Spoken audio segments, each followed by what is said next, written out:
on a Marvel movie or whether it'll be an absolute disaster and Dusty begin to run over it. Funnily enough, when Elise used to be a meta a few seasons ago, it used to be such a one-dimensional playstyle that you would see towards the early stages of the game, right? It would usually be paired up with something like the likes of Renekton. It stuns someone into place, into Cocoon, into tower dives. Something similar that you could potentially do with the Jax, and that's something that Dusty have actually done a lot in the early games.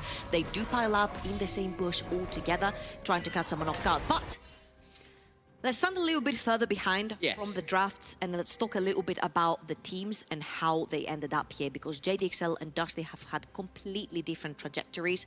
We're talking about JDXL, a lot of you know their name from 2021, where they actually had a fantastic run at EU Masters. They got all the way to the finals, lost to Carmichael, who then proceeded to get the back-to-back-to-back, right? After 2021 spring, JDXL have failed to make EU Masters 2 times in a row, and they say initialized third time's the charm, because in the third season of trying, they're finally in. Yeah, and of course, both times before that was Riddle knocking them out in playoffs in a quite alarming and amusing little bit of trivia. But honestly, they've made EU Masters this time around, but there's still the questions, right? This is a team that got into EU Masters. In some ways, it feels like by a technicality, right? By the way a head-to-head worked, their end of split was pretty poor. Obviously, for very expected reasons. You switch out a huge part in your mid lane. Things are getting a bit rough anyway, and there's some room. There's still room to grow. There's still some things to fix. And we need to see exactly what they've managed to do coming into this matchup. I love what they've done with the draft. I'm really excited to see what FGG can get done on the Rakan. The Civ is so strong right now. Down on Elise, a champion I love and main alongside Evelyn. So I'm very excited to see what this top duo can get done from JDXL. Now, that's something very exciting you just mentioned is what can FGG do here and about his roaming? Because I just want to remind everyone, FGG and Venza were playing for the opposite battleground here. They were playing for Dusty over in spring, and they managed to have a very deep run. They got third in playoffs. Had we have a third seed, FGG and Venza would have already been at EU Masters last spring.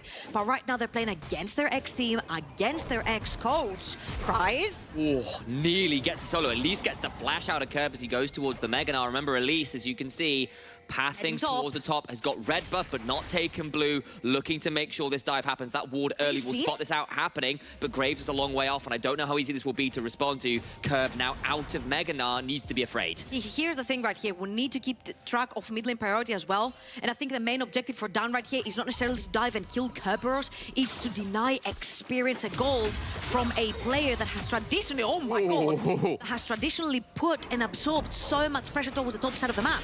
So look at all this CS right now currently stuck underneath his tower. He might lose the cannon. No, he got the cannon. Okay. Forces the early reset though, which is not what you wanted to see on the Gnar. Has come back with a refillable potion, which is great news. FGG, level 2 on the roam, looking to be that second jungler. Backland, of course, took a slightly ugly trade here as Dan is doing what Elises always do, which is turn up in your jungle and be as obnoxious as possible early on. But look who's coming with. Morosco is already on the run. FGG has roamed all the way to the top side of the map. And Cries, remember the stacked wave that was crashing underneath Kerberos' tower? JDXL have 4 members in Linkus' jungle who's actually playing the Graves. Now, reminder, they mentioned that Elise is a champion that can do buff to Gromp, get that quick level 3, go straight into a dive. Dan has his entire top quadrant of the map still up. What he can do is try to clear that one up, head straight back towards the top side of the map. But early on we said we put our target onto FGG because FGG together with Viking and Dusty, he was literally the shadow of his jungle. He was roaming so much, something that we haven't necessarily seen too much of in the regular season of the NLC in summer. In this particular game, I don't think he has seen what Venza is actually playing in the bot lane. He's been on the map constantly. He's actually found Linkus in the jungle.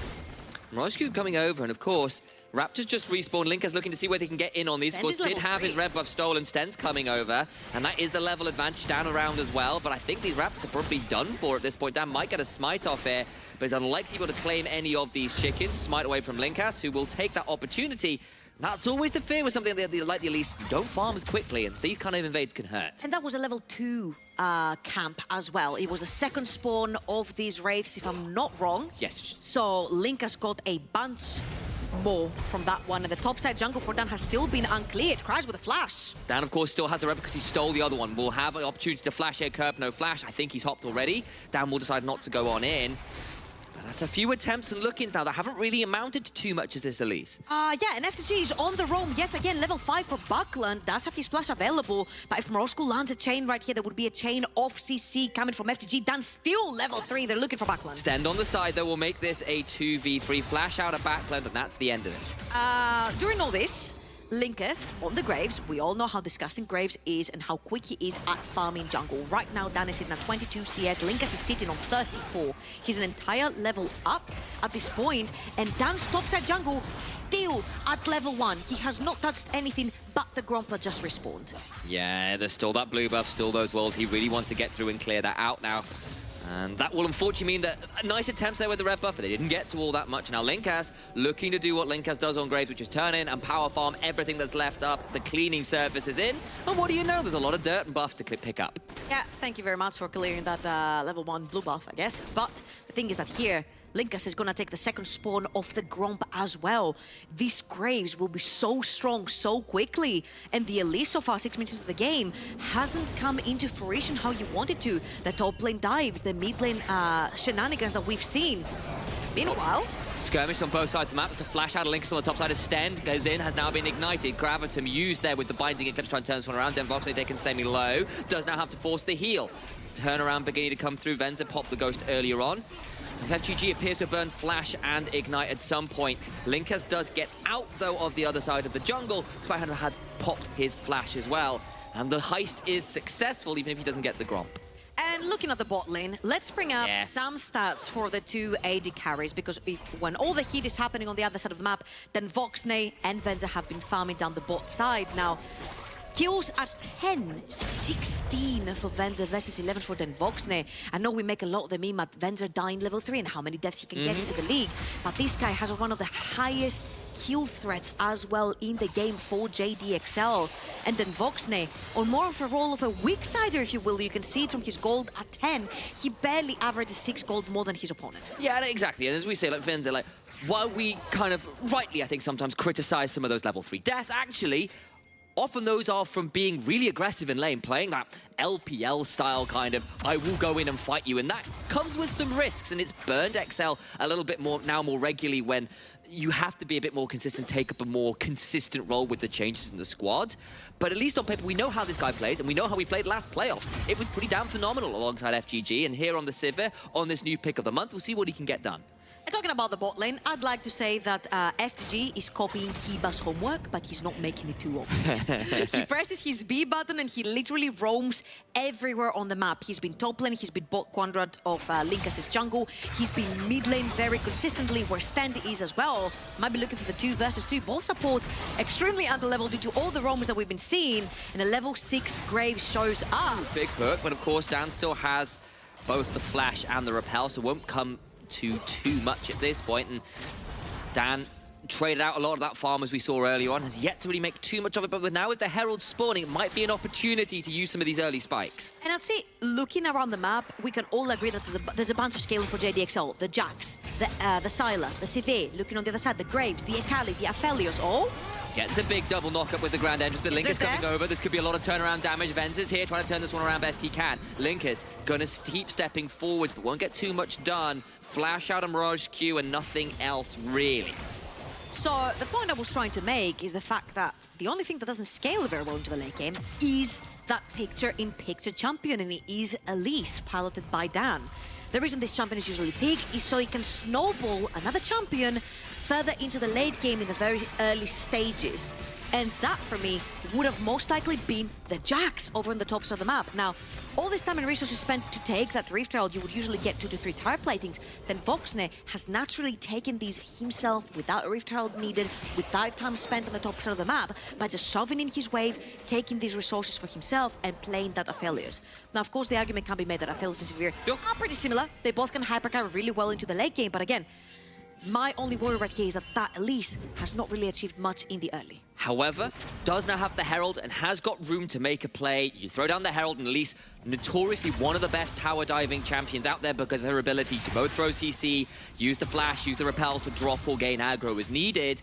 And I need to see what Dan gets done with this Herald, because you're right, so far, not a huge amount of success. Has now got the tools, however, to try and make a really aggressive play with that Herald infantry. He has been spotted moving towards the top side of the map. You see that FGG is also following suit, going towards the top side of the map. And the sentiment has been the same from the very beginning. Try to get this tower dive stopped, try to deprive Kerberos of experience and gold. It worked in the early game. Christ is about 10 to 15 CS up, but Kerberos is mainly there for these huge Meganars in the early game, setting up his team for success. Doesn't necessarily have to snowball. He managed to stay barely even.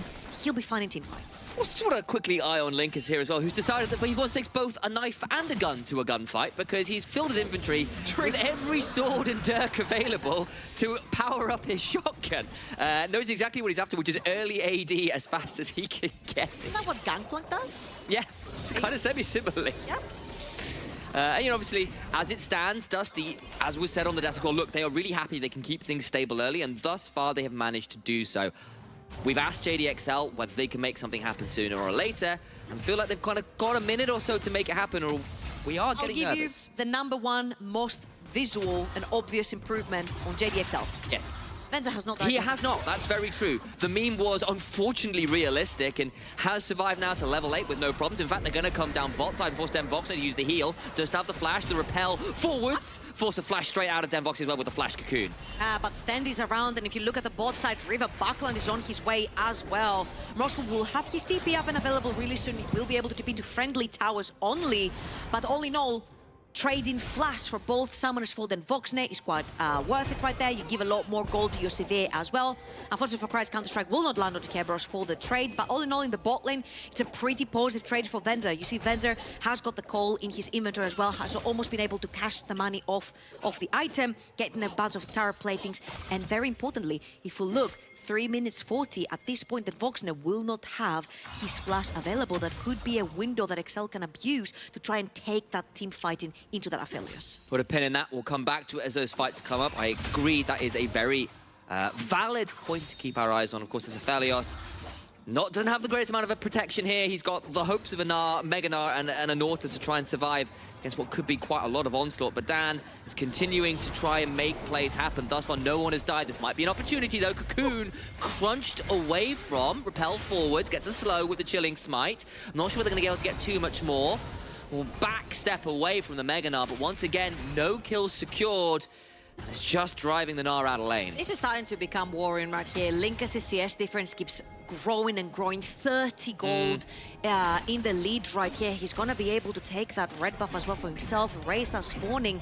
And whilst JDXL are putting all their resources towards the top side of the map, then Voxne is being chilling bot lane, taking all the waves, forcing Venza off his tower. Venza right here, one of the most respectable we've seen him towards the pressure he's receiving in a very long time. Actually not pushing underneath his tower, knowing that he's most likely could get dived towards the bot side of the map, but the downside to that is that then Voxne has been cashing in on all the tower platings. The moment you praised him, the caster curse is in. Throws down a lot of damage with Crescendum Severum, but remember, no flash, no heal. Gale forces away, getting healing with the Severum ulti, but it's just not enough. First blood to Dan's Elise. They do finally shut down this AD carry, who was a little aggressive in shoving for that first turret. And finally, we get first blood 13 I know, right? minutes in. Listen, when Venza's in the game, waiting 13 minutes to get a first blood is absolutely unacceptable. But all jokes aside, actually, if you look towards the bot side of the map, Dusty have tried so much with their vision, if we can highlight it towards the bot quadrant. The triple wards right there, as you can see, thank you so much, observers. Control wards. They're making sure that no matter where Excel come from, then Voxne will have vision on them. This time they actually managed to dodge that and hunt him down. And actually, having the Elise on the board is very important, because if you look at the inventories, there's no items on the Elise, there's just boots, and Eclipse has already been completed for Linkas. Yeah, he is up about 50 CS at this point. That was the fear. We know what Elise is doing, which is not farming. It's trying to make ganks.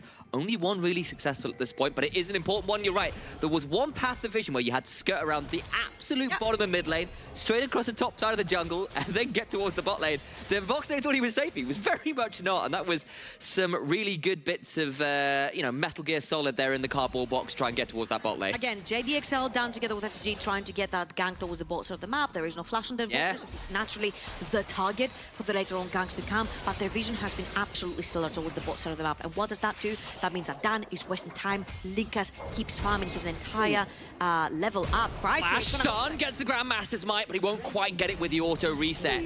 Curb has to flash up, but it's a flash for flash trade. Cry's honestly been doing very well in that matchup. Really importantly though, Kerberos does not have his teleport up and available. He just lost his flash. Cry's does has his. That means that he has an entire Sandra in his inventory. He can TP towards that fight that's going to be breaking out in about 25 seconds for the next Dragon. And JDXL will most likely have the numbers advanced. As you'll see, not Trinity Force completed yet for Kerberos, but he's going to be walking towards the bottom of the map, meaning that all of these waves that we're seeing now on the top tower is dying. No one's soaking up the experience, no one's soaking up the gold. One level up for Cries. He needs to be the difference maker in these fights. Goes back, buys a control ward and some brown bags to stick on his feet. Will now have the ability to teleport in should they choose to fight.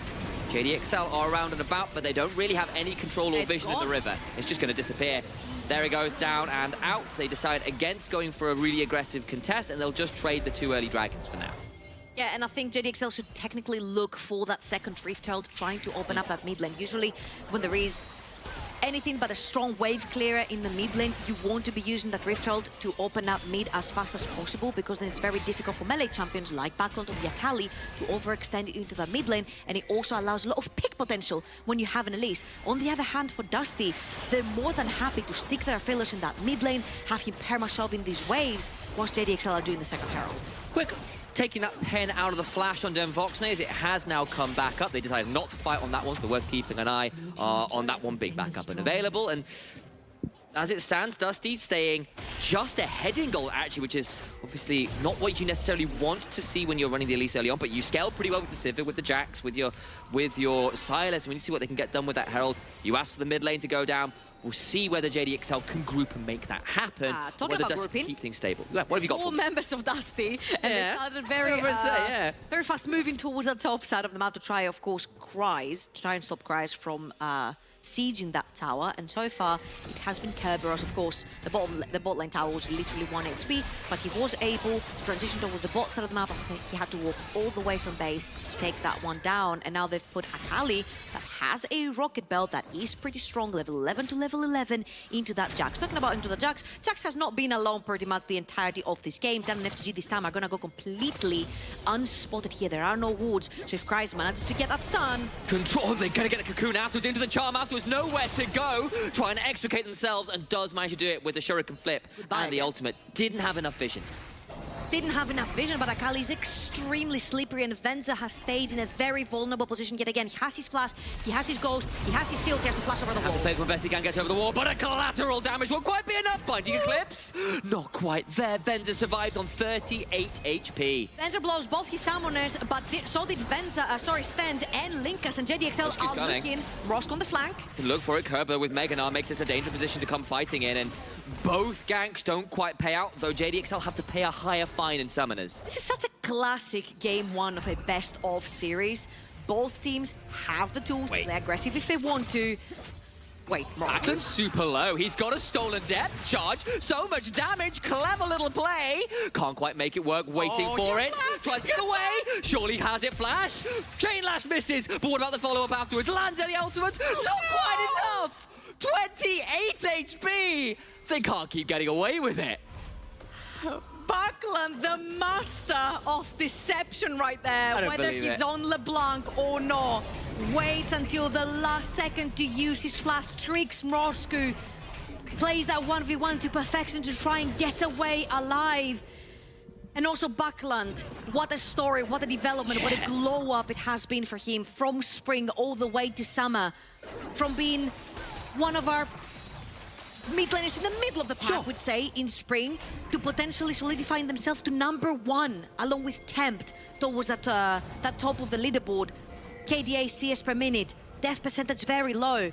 This guy is somebody who plays a lot of assassins, having his death percentage that low is absolutely massive while pulling insane amounts of damage.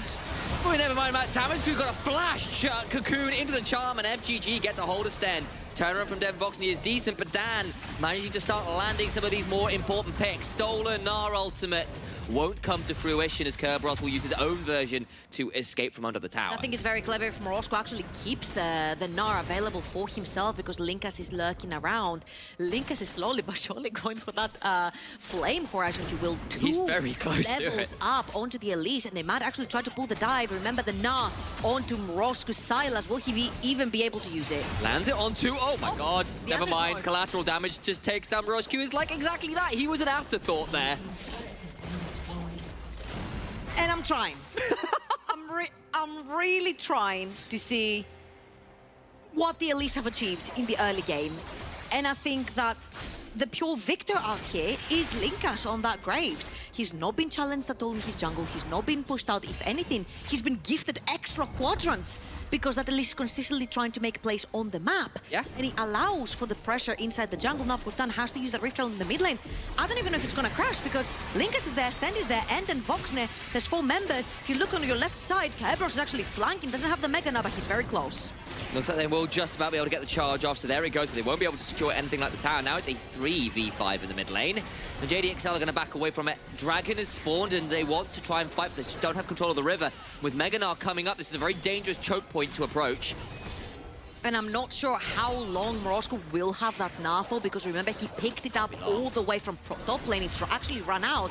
He doesn't have an ultimate right now, and JDXL want to front-to-back team fight for that Dragon, which is going to be so point for Dusty. Shirelia's popped by FGG, still have the on the hunt though, so movement speed still available. Kerberos Gets into the backside, doesn't get as much done as he wants. Turn around, the down is going to go through, but the Dragon dies. It will be the top laner for Dragon Trade. In goes Kreis, he's got himself a counter strike, but can't get too much more. Back into the backside, murders Dan, trying to escape, does so with a perfect execution. Shut down though by Kreis, who does go hopping in, but now he's in the middle of 3 himself. What about Fenza though, throwing so many shurikens out? He's doing all the work for Devin Voxney, trying to trade out best he can. Link has fallen though, means your jungler with all of that gold is going to fall. Kreis steps forwards, has a counter strike, and JDXL get everybody from Dusty. A triple kill to the Jax. And who would have expected JDXL? They said needed a month. They take a week off, they prepare, and they come in with an ace. Dusty gets away with the Dragon, XL gets away with everything. They're going to get to extend the vision, the bot quadrant. They're going to take that mid lane tower, which we said how important it is. And let's look at this again, because Kerberos has a fantastic idea. He sees Dan, he sees Venza, he sees 2 very vulnerable members, and the second he dives in, everything from his gets dodged. The Mega Gnar doesn't quite land, and then Kreis, the guy, the member that JDXL were trying to feed into the early game, jumps into the backline, creates room between the carries of JDXL and Dusty's carries, and as you'll see, as a whole unit, JDXL seems to have played this so well. They were peeling back all together, they were moving in back all together. And let's see, oh! We're back on. Dusty trying to turn around some of these trades, but the teleport's coming through. Stend being left out to dry. The Nautilus has got a few holes in that diver's suit, but gets out alive on 27 HP. How many times have we seen these, like, 2-digit numbers of rivals? Backlund gets stunned up, but does have a shroud. Will not be able to be punished off. Linkus is here now. Remember, still a scary Graves, blown up last fight, but could definitely output the damage. And the problem is, yes, you managed to get yourself a team fight, but all it does is even up the gold. You're still down the soul point. ADXL needs to do more. 3, 0, and 2. Frozen Heart completed. Graves, Akali, Aphelios. It affects all 4 of these champions with 1 item from Price. Morosco has been caught on the top side of the map. He has to be coming in. Teleport's coming through, but here comes the rest of Dusty. Flashes away from the collateral damage. I apologize. Morosco will survive, but it comes at the cost of a teleport and a flash.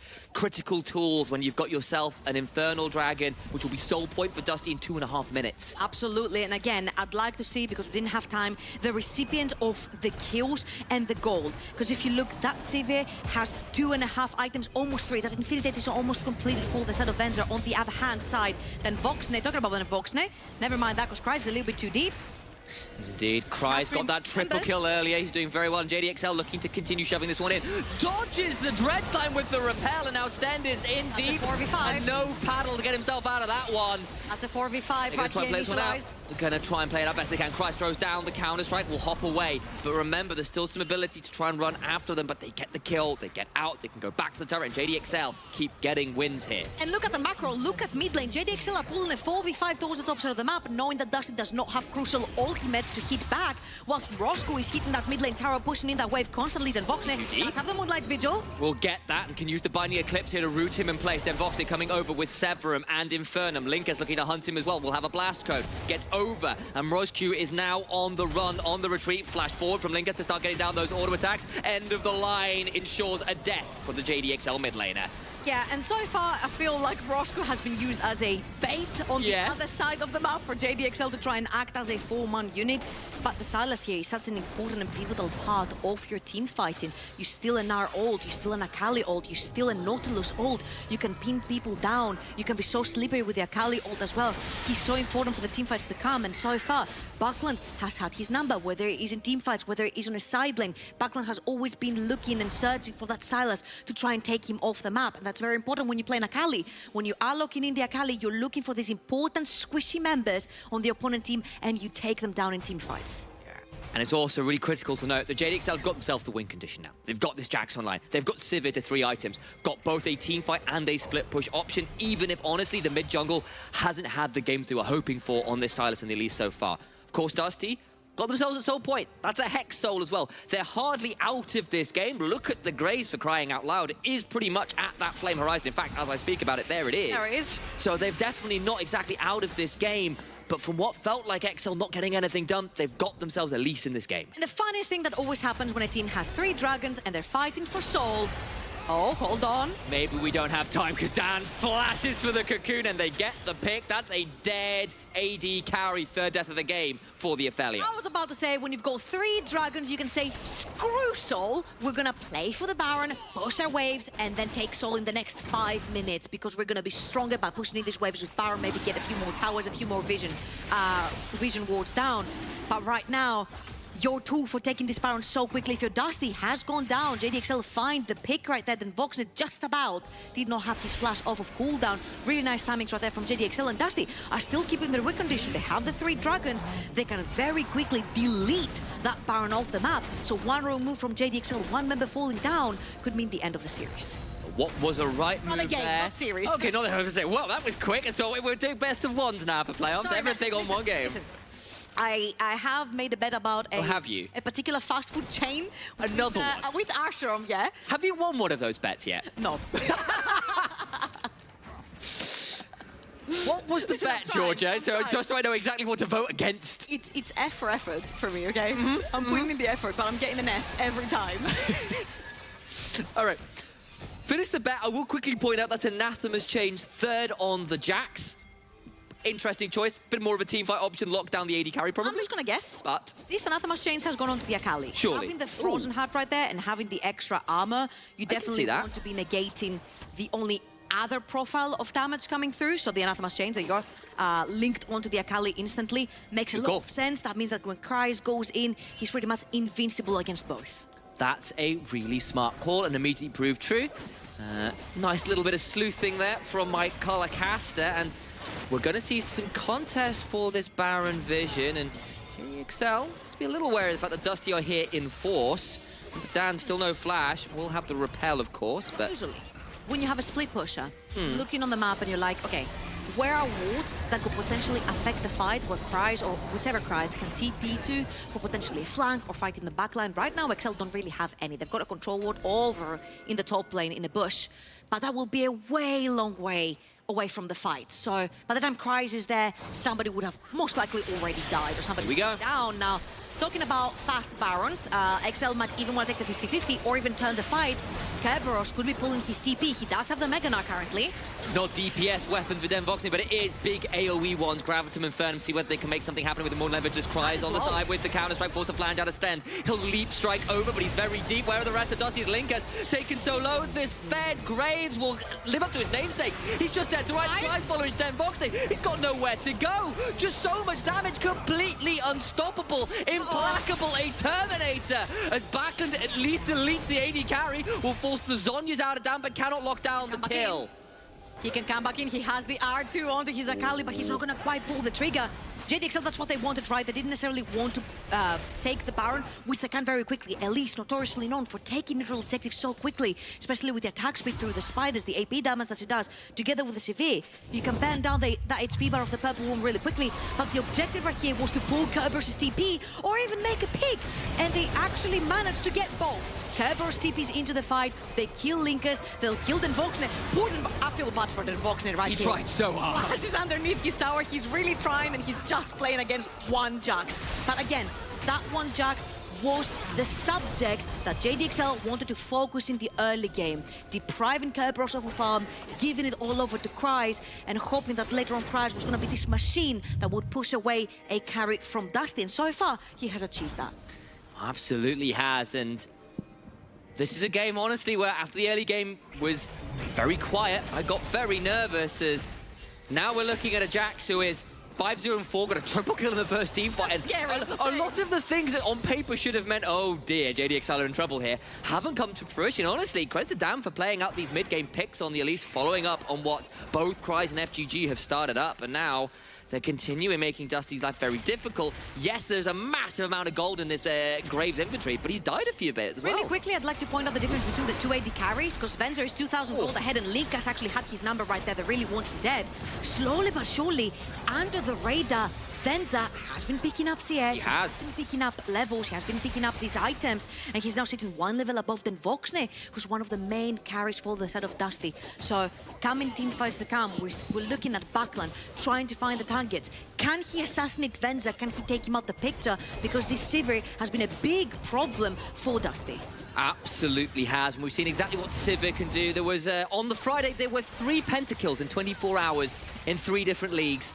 It also broke the longest loss streak in League of Legends history as Den Voxne gets knocked up and knocked down, and this might be ending the loss streak for XL, but they already lose their support. Venza has to go on, but now Backland's in danger. Already, though, they've won the fight so far, 2 for none, but what can Kryze get done? He's in the middle of everybody, kills off the Akali, but not at the cost of anything else as he dies as well. Broscu has to run out, and Dan and XL must retreat, losing 3 for just the Akali. Backland pulls some magic out.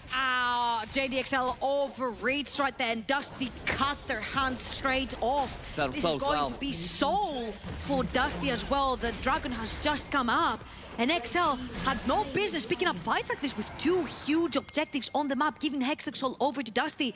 I'd say Dusty are sitting pretty comfortable right now, and as we'll see this again, I think that flash is right here, and all that Voxne has to do is just gale force away. Then FTG goes too deep without any follow-up from his team. Kryze TP's too late.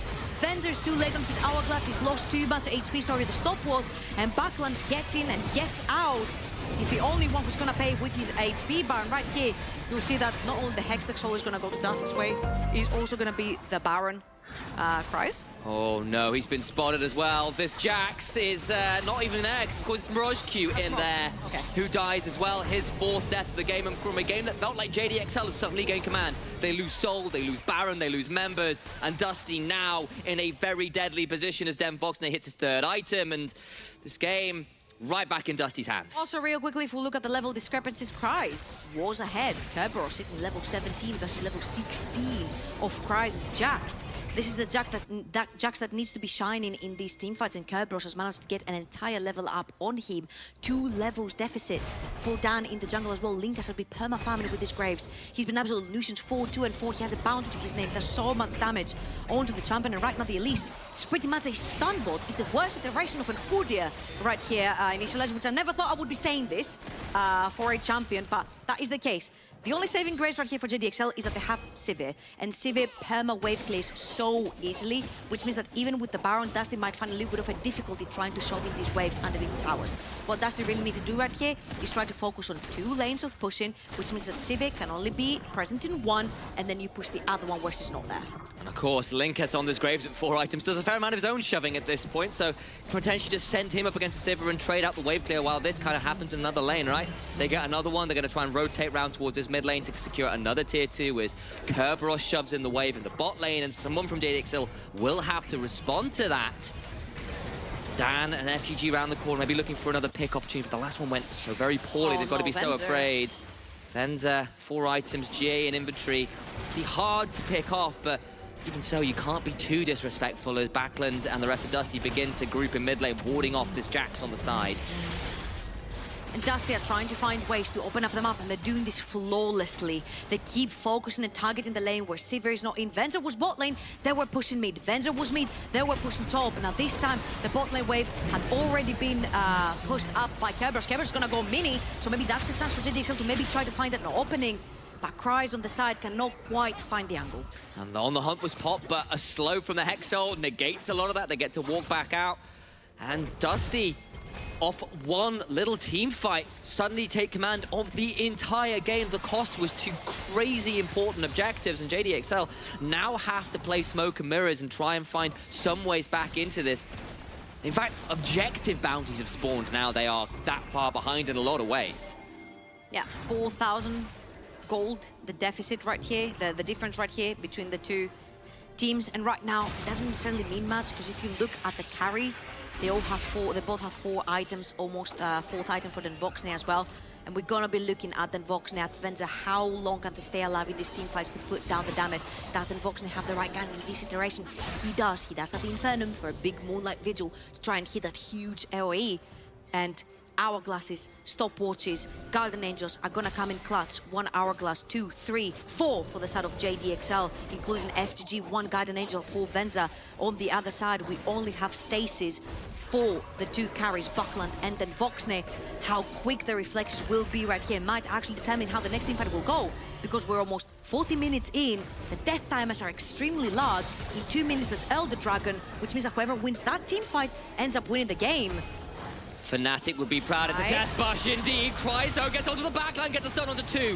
What can JDXL get done though? Is over the wall comes Linkast, doing a lot of damage. Backland to the backside though, gets a lot of damage down. Resurrecting though is Den Voxney. Backland gets the Elise now trying to retreat out. My god, he's in a 1v3 and he murders everybody. Backland goes golden, will try and trade out Brosky, who will at least trade it back. But it's still only member who dies as Dusty claim every other JDXL member, and they will look to claim game 1. Buckland absolutely danced on the corpses of JDXL right there. No point click CC to stop him. No one to stop Dusty. 1 team fight is all they took. 1 team fight was all they needed to make that a 1-0 to their favor. The emotes come out. Game over indeed. Dusty, it was a very long and arduous fight, but they are still the victors here in game 1. I'd say again, this is a very classic case of